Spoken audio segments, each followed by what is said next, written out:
Hello dear student, चलिए बात करते हैं आज जो कि सॉलिड स्टेट का लेक्चर नंबर 2 है। इसमें आज बात करेंगे क्रिस्टल जालक और यूनिट सेल के बारे में। तो सबसे पहले बात करें क्रिस्टल जालक की। तो यहां पर देखें, जो क्रिस्टल जालक होता है वह त्रिविम आकाश में किसी क्रिस्टल के जो यूनिट सेल होता है उनकी जो नियमित व्यवस्था होता है उसे जो कि क्रिस्टल जालक कहा जाता है। बात करें यहां पास लेटिस पॉइंट की, तो देखिए हमको इस तरह से क्रिस्टल को समझने के लिए सबसे पहले हमें चाहिए कि क्रिस्टल पर जो पॉइंट होता है वह क्या है, लेटिस होता है वह क्या है, इन दोनों को समझ लेंगे। उसके बाद जो कि क्रिस्टल जालक इजी लगेगा। जैसे कि इस तरह से एक क्रिस्टल है। अब इस क्रिस्टल में जो कि यहां पास पॉइंट टू पॉइंट डाला गया है और यह पॉइंट जो कि बिंदु है और इसी बिंदु के जो नियमित संरचना होता है, एक बिंदु एक सेकेंड बिंदु के साथ लगातार एक रेगुलर फॉर्म पर अरेंजमेंट होता है। इसी रेगुलर फॉर्म के अरेंज को लेटिस पॉइंट कहा जाता है। और यह लेटिस पॉइंट जब बहुत सारा लेटिस पॉइंट जैसे कि इस तरह से लेटिस पॉइंट आपस में जुड़ते गए हैं, तब इस तरह से जो लेटिस पॉइंट से जो क्रिस्टल बना हुआ है उस क्रिस्टल को जो कि लेटिस क्रिस्टल या क्रिस्टल जालक कहा जाता है। जैसे कि यहां पास देखें इस क्रिस्टल का एग्जांपल कि यहां पास जो पॉइंट है यह पॉइंट एक के बाद एक सीक्वेंस से जुड़ा हुआ है जिसे लेटिस पॉइंट कहते हैं। और यह लेटिस पॉइंट जो कि एक बड़ा संरचना बना लिया है जिसे क्रिस्टल जालक कहा जाता है। और जो क्रिस्टल जालक जो रहता है वह इस तरह से जो लेटिस पॉइंट है वह लेटिस पॉइंट एक लेटिस पॉइंट जो कि लगातार रेगुलर फॉर्म में जुड़ते जाता है, जिसकी वजह से यहां से देखें तो इस तरह से एक क्रिस्टल बना लेता है। और इस तरह से जब देखें इन पर तो यहां पास जो पॉइंट बना हुआ है वह एक यूनिट सेल कहलाता है। यानी कि जो यूनिट सेल जो रहता है वह लेटिस पॉइंट से मिलकर बना होता है और यह यूनिट सेल होता है उसकी बारंबार पुनरावृत्ति से जो कि क्रिस्टल का फॉर्मेशन होता है। सेकेंड नंबर देखें लेटिस पॉइंट। जो क्रिस्टल जालक में कण के द्वारा ग्रहण की गई स्थितियों को जो कि जालक बिंदु कहा जाता है। इस तरह से जो क्रिस्टल की बात की, यह क्रिस्टल पॉइंट जो कि लेटिस पॉइंट कहलाता है। बात करते हैं जो क्रिस्टल होता है उस क्रिस्टल जालक का लक्षण क्या होता है। जो क्रिस्टल जालक होता है उसमें जो अवयवी कण उपस्थित होता है जिसे बिंदुओं के द्वारा दर्शाया जाता है। इस तरह से जो क्रिस्टल जालक है इस क्रिस्टल जालक पर जो कि पॉइंट के द्वारा दर्शाया गया है यही इनकी अवयवी कण होता है। और अवयवी कण जो होता है वह अणु, परमाणु या आयंस हो सकता है। सेकेंड नंबर, क्रिस्टल में उपस्थित जो बिंदु है इस बिंदु को लेटिस पॉइंट या जालक बिंदु कहा जाता है। इस यहां पास जो क्रिस्टल पर पॉइंट है उसी पॉइंट को ही जालक बिंदु या लेटिस पॉइंट कहा जाता है। थर्ड नंबर पॉइंट, जालक बिंदु को सरल रेखाओं से जोड़ने पर क्रिस्टल जालक की ज्यामिति प्राप्त होता है। इस तरह से जो लेटिस पॉइंट है इस लेटिस पॉइंट को एक सरल रेखाओं से लगातार एक के बाद एक जोड़ने से जो लेटिस बनेगा उसी लेटिस को क्रिस्टल जालक कहा जाता है। इस तरह से यह क्रिस्टल जालक कहलाता है।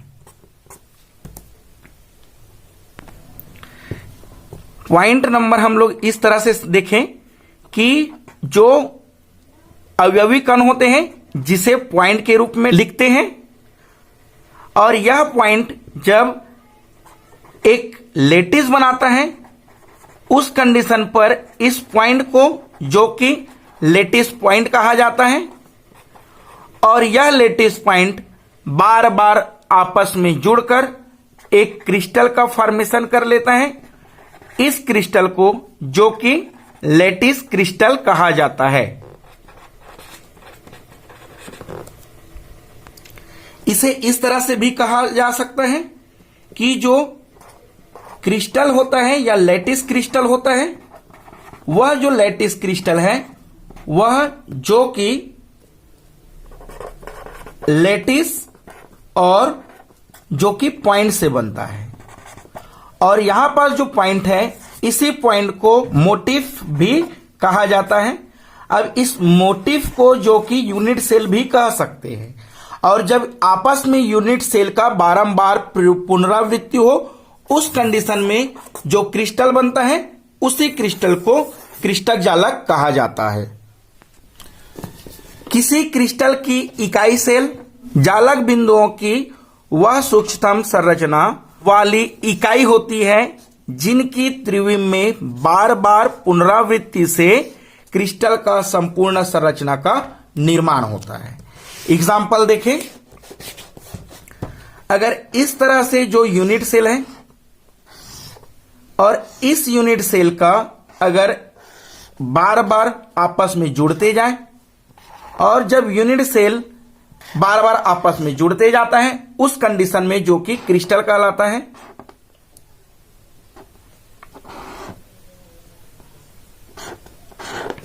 देखते हैं यहां पास इस तरह से एक यूनिट सेल यहां पास एक दिख रहा है और एक सेकेंड यूनिट सेल यहां पास दिख रहा है। अब यह यूनिट सेल जब आपस में बार बार पुनरावृत्ति होते जाएगा तब उस कंडीशन में उसे क्रिस्टल कहेंगे, और जो यूनिट सेल होता है इस क्रिस्टल का इकाई भाग होता है जिसके वजह से इसे यूनिट सेल कहा जाता है। टाइप्स ऑफ यूनिट सेल की बात करें तो जो यूनिट सेल होता है जनरली दो प्रकार के होता है।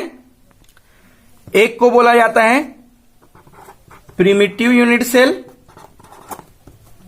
और सेकेंड होता है यहां पास जो कि सेंट्रेड यूनिट सेल कहा जाता है।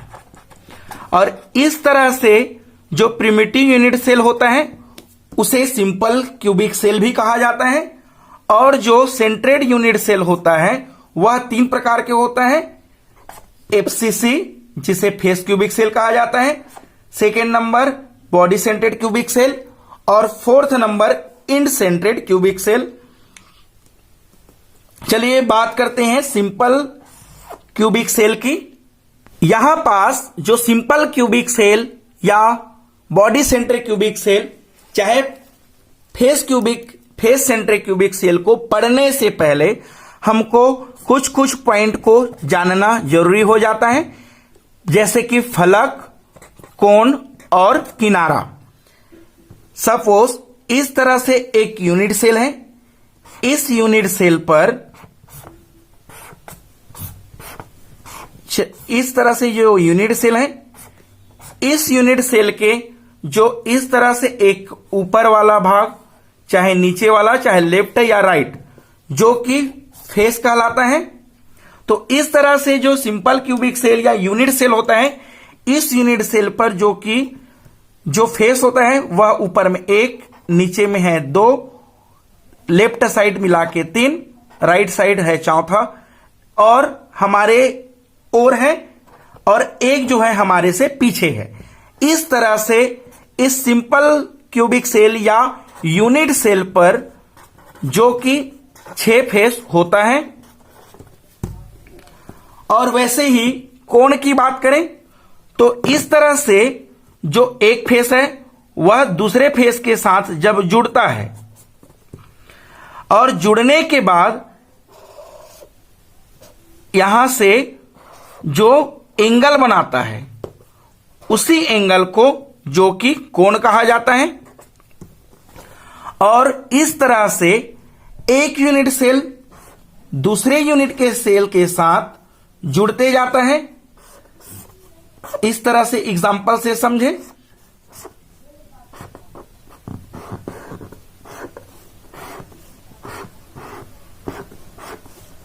देखिए इस तरह से जो एग्जाम्पल है इसमें जो यूनिट सेल दिख रहा है 1, 2 और इस तरह से 3 यूनिट सेल दिख रहा है और यहां से एक यूनिट सेल जो कि दूसरे यूनिट सेल में जिस फेस से जुड़ा रहता है उसी फेस को जो कि किनारा कहा जाता है। इसमें एटम की पार्टिसिपेट की भी बात कर लें।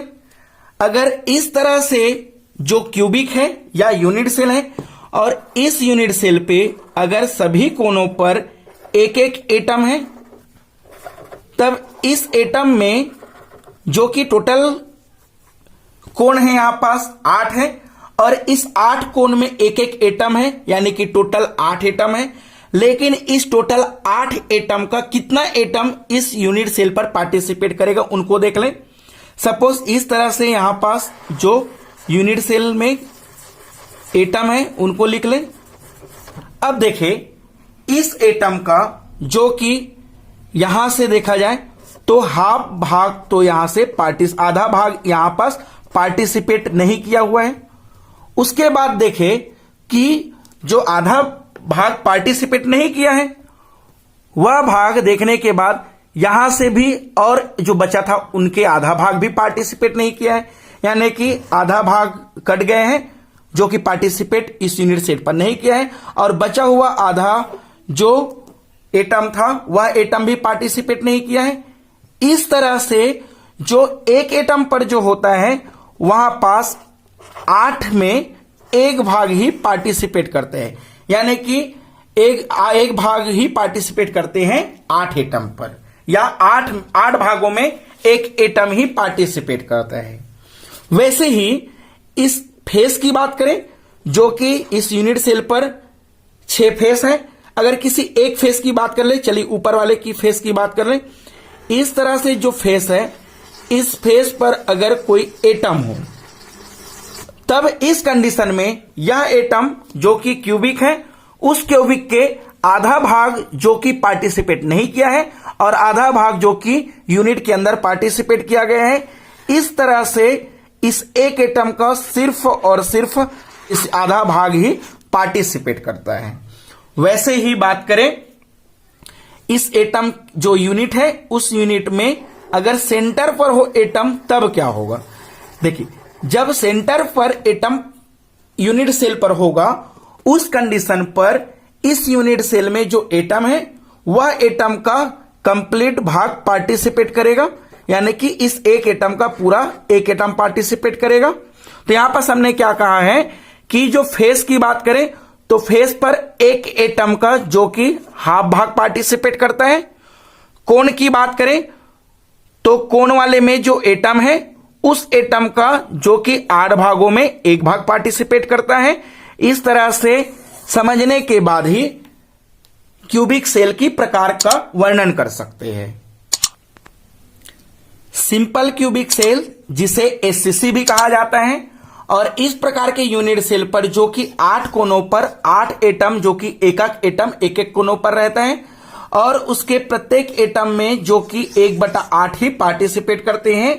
इसको एग्जाम्पल के रूप में इस तरह से देखा जा सकता है कि जो सिंपल क्यूबिक सेल होता है उस पर जो एटम होता है वह एटम सिर्फ और सिर्फ उसके कोनों पर होता है और इस तरह से सिंपल क्यूबिक सेल पर जो कि 8 कोन होता है इसलिए वहां पास जो कोनों पर एटम होता है वह टोटल 8 एटम होता है।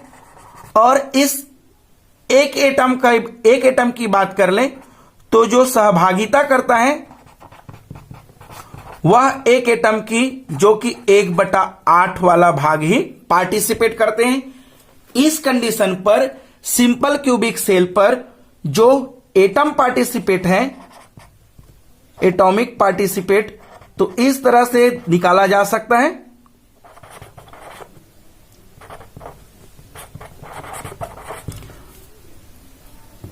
आठ कोण है उस 8 कोण पर एक एक एटम है और इसमें जो एक एटम होता है उस एक एटम में जो कि 1/8 भाग पार्टिसिपेट करता है।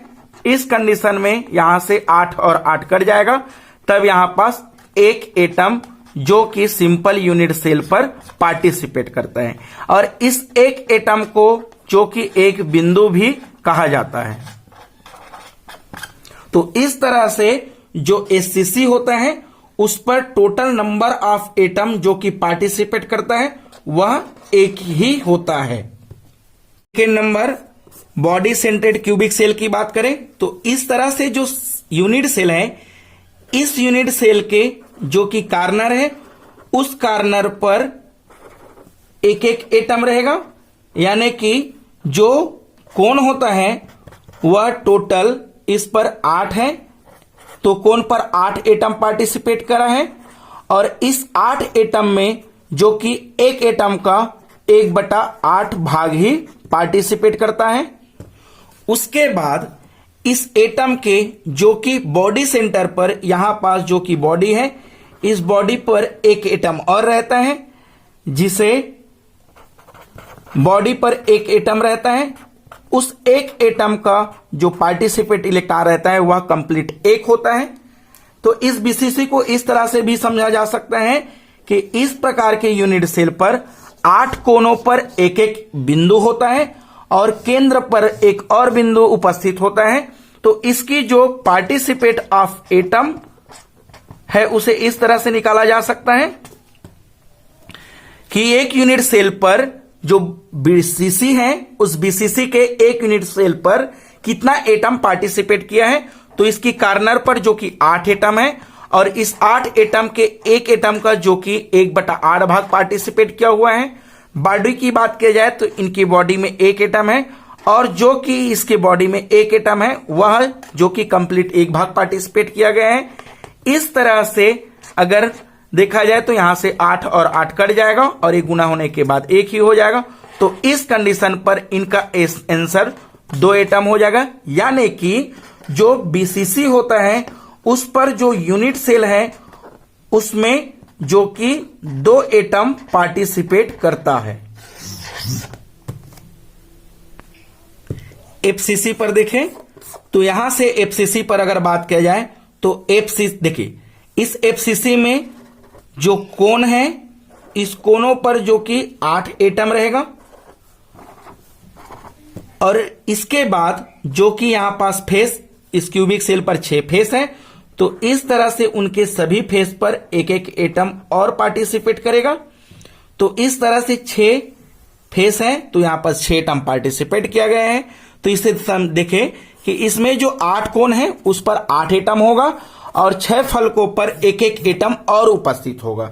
यानी कि अगर बात की यहां पास तो जो कोण है उस कोण पर 8 एटम है, और उस 8 एटम में जो पार्टिसिपेट है एक एटम का 1/8 भाग पार्टिसिपेट करता है।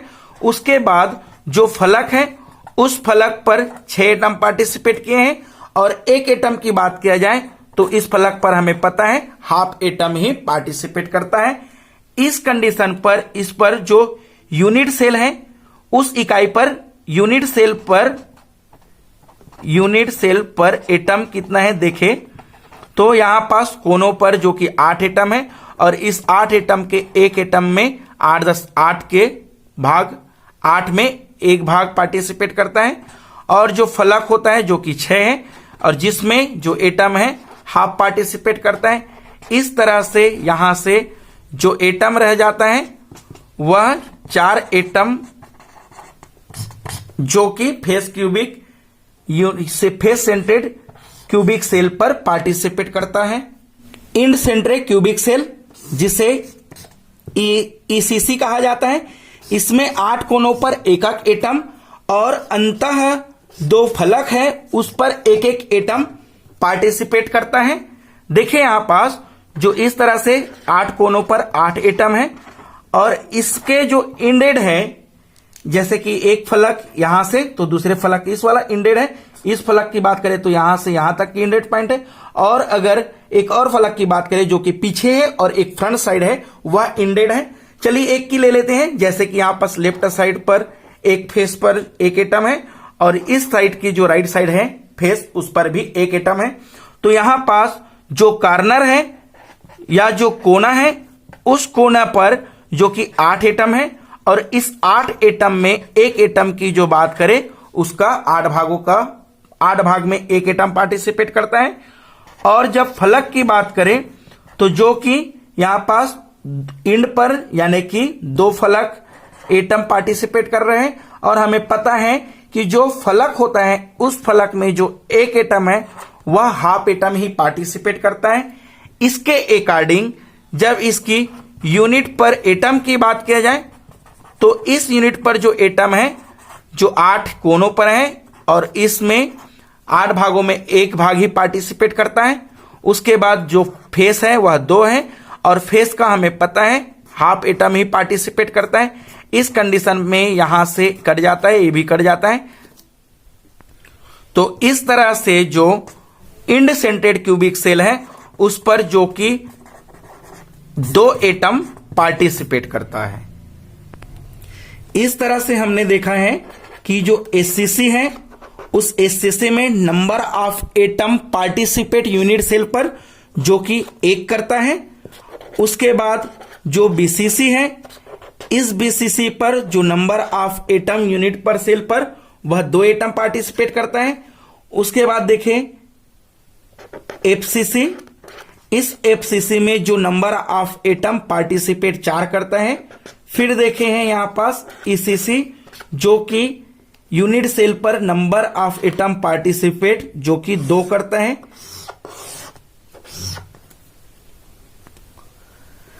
लास्ट पॉइंट की बात करें कोऑर्डिनेशन नंबर।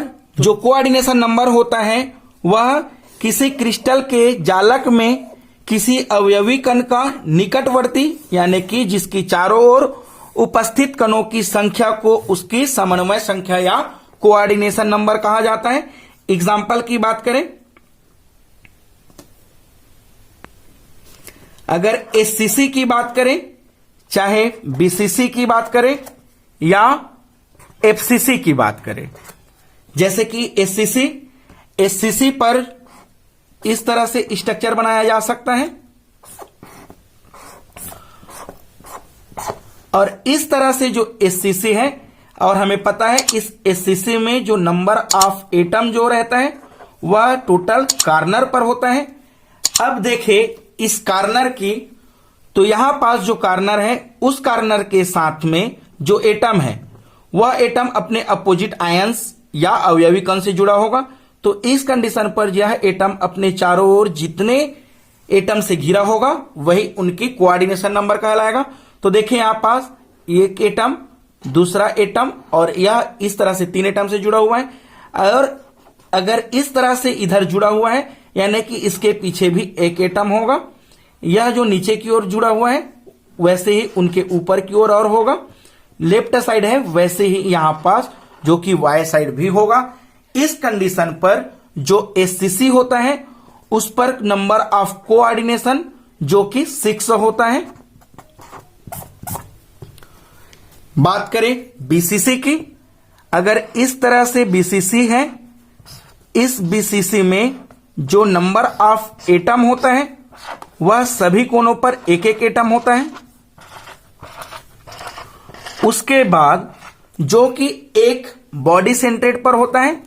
तब देखें इस बॉडी सेंट्रेड से जो नंबर ऑफ एटम जो घिरा हुआ है वह टोटल 8 एटम से घिरा हुआ है। अगर इसकी बात कर ले तो इस एटम जो कि यहां से टोटल 8 एटम से घिरा हुआ है। इस कंडीशन पर जो बीसीसी है उसका कोऑर्डिनेशन नंबर जो कि 8 होता है। वैसे ही एफसीसी की बात करें, इस एफसीसी पर 2 यूनिट सेल है। एक यूनिट सेल की बात करें तो इनके जो कोना है उस कोनों पर जो कि 8 एटम रहेगा। उसके बाद इसके जो फेस है उस फेस के साथ भी एक एक एटम होगा। तो इस तरह से जो यूनिट सेल है उस यूनिट सेल पर जो कि 6 कारण यहां पास 6 फेस होता है, उस 6 फेस पर 6 एटम है। अगर देखे इस तरह से एफसीसी पर इसे देख ले तो यहां पास जो एटम है वह जो कि फेस है वह कॉर्नर 8 एटम से घिरा हुआ है। उसके बाद यही एटम जो कि इस तरह से 1 एटम, 2 एटम, 3 एटम और 4 एटम से यहां से जुड़ा हुआ है, यहां से चौथा एटम जुड़ा हुआ है। तो टोटल एटम 8 हो गए। वैसे ही यह इस कोने वाले एटम से जुड़ा हुआ है, इससे भी जुड़ा है, इस वाले से भी जुड़ा है, इस वाले से भी जुड़ा है। इस कंडीशन पर इस पर जो नंबर ऑफ एटम है 4 इस फेस के कोनों पर है, 4 इस फेस के कोनों पर है और चौथा एटम जो कि इस फेस के कोनों पर है। इस तरह से जो एफसीसी होते हैं इस पर जो कोऑर्डिनेशन होता है नंबर वह जो कि 12 है। कोऑर्डिनेशन जो नंबर है उस कोऑर्डिनेशन नंबर को एक ट्रिक से भी निकाला जा सकता है, जैसे कि हमको निकालना है एससीसी, बीसीसी और एफसीसी की। तो देखिए यहां पास अल्फाबेट के according A B C D E और एफ की बात करेंगे। ए जो कि नंबर है 1, बी जो कि नंबर आता है सेकेंड नंबर पर, सी थर्ड नंबर पर, डी फोर्थ नंबर पर, ई 5 नंबर पर और एफ जो कि 6 नंबर पर आता है। यहां पास एस को कुछ नहीं करेंगे, एफ तक की ही जो ट्रिक के लिए यूज कर रहे हैं 6 नंबर तक। तो देखिए जो सी है उनका वैल्यू जो कि 3 आए हैं और यहां पास एक और सी है जिनका वैल्यू इस तरह से 3 है। इस कंडीशन पर अगर काउंट कर दिया जाए तो नंबर टोटल 6 आ रहे हैं, यानी कि एससीसी पर नंबर ऑफ एटम जो कोऑर्डिनेशन नंबर होता है एससीसी पर वह 6 होता है। वैसे ही बात करें बीसीसी पर, बी पर जो कि आता है 2 एटम, 2 सी में आ रहे हैं 3 और इस तरह से और सी है उस पर भी 3 आ रहे हैं और इन तीनों को काउंट किया जाए उस कंडीशन पर जो कि 8 आ रहे हैं। इसका मतलब जो कोऑर्डिनेशन नंबर रहता है बीसीसी का वह 8 है। और एफसीसी की बात किया जाए तो एफसीसी की एफ की वैल्यू जो कि 6 है, सी की वैल्यू 3 है और सी की वैल्यू जो कि 3 है। इस कंडीशन पर 6 + 3 + 3 = 12, यानी कि एफसीसी पर जो कोऑर्डिनेशन नंबर है वह 12 है। अभी तक अगर आपने हमारी चैनल सब्सक्राइब नहीं किया है तो सब्सक्राइब करें। मिलते हैं नेक्स्ट लेक्चर के साथ। Thank you.